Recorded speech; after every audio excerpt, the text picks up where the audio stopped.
To the point programme में एक बार फिर से आपका स्वागत है। आज का विषय है इंटरनेशनल क्रिमिनल कोर्ट। सबसे पहले देखते हैं ये चर्चा में क्यों है।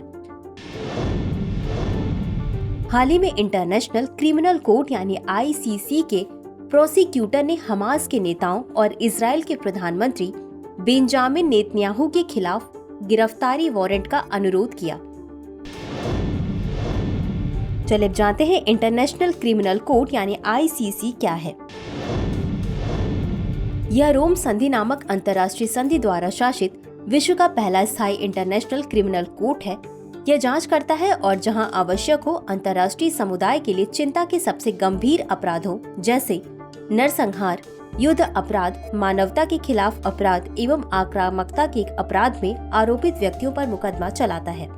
इंटरनेशनल क्रिमिनल जस्टिस के माध्यम से ICC का लक्ष्य व्यक्तियों को उनके अपराधों के लिए जिम्मेदार ठहराना और इन अपराधों को दोबारा होने से रोकने में मदद करना है। भारत, अमेरिका और चीन के साथ रोम संधि का पक्षकार नहीं है। यह अस्तित्व में कैसे आया? 17 जुलाई 1998 को अधिक न्यायपूर्ण विश्व बनाने की दिशा में 120 राज्यों द्वारा रोम संविधि को अपनाया गया।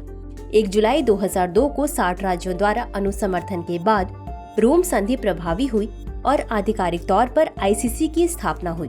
चूँकि इसका कोई पूर्वव्यापी क्षेत्राधिकार नहीं है, ICC स्थिति को या उसके बाद किए गए अपराधों से निपटता है। वर्ष 2010 के संशोधनों के बाद रोम संधि न्यायालय कक्ष में पीड़ितों के प्रतिनिधित्व के लिए नए मानक भी स्थापित करता है और निष्पक्ष सुनवाई एवं बचाव के अधिकार सुनिश्चित करता है। आज रोम संधि ICC के मार्गदर्शक कानूनी उपकरण के रूप में कार्य करता है, जिसे अपराध के तत्व, प्रक्रिया और साक्ष्य के नियम एवं अन्य कानूनी ग्रंथों में विस्तृत किया गया है।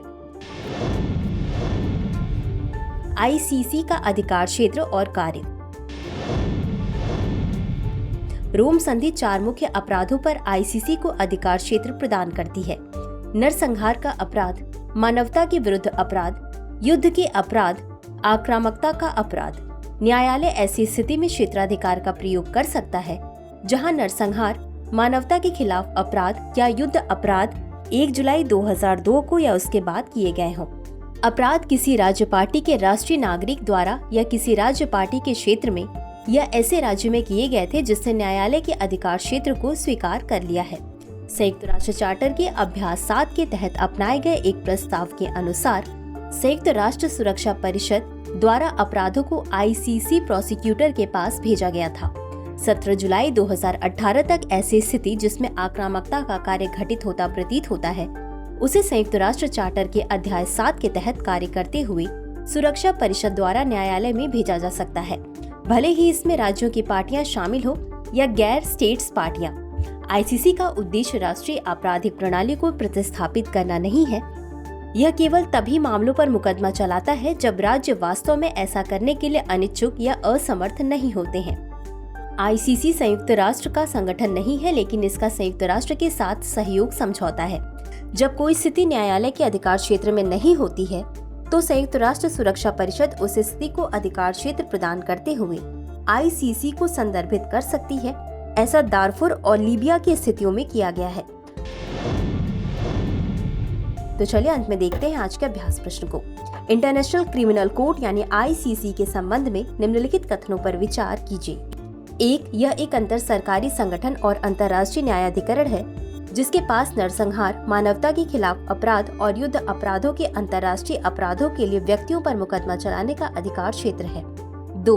ICC संयुक्त राष्ट्र प्रणाली का हिस्सा है, हालांकि यह सीधे तौर पर संयुक्त राष्ट्र द्वारा शासित नहीं है। 3. संयुक्त राज्य अमेरिका ICC का सदस्य देश है और इसके कार्यों का पूरा समर्थन करता है। निम्नलिखित कूट का उपयोग करके सही उत्तर चुनिए। A केवल 1, B केवल 1 और 2, C केवल 1 और 3, D 1, 2 और 3। इस प्रश्न का उत्तर कमेंट बॉक्स में जरूर दें। आज के लिए बस इतना ही। धन्यवाद।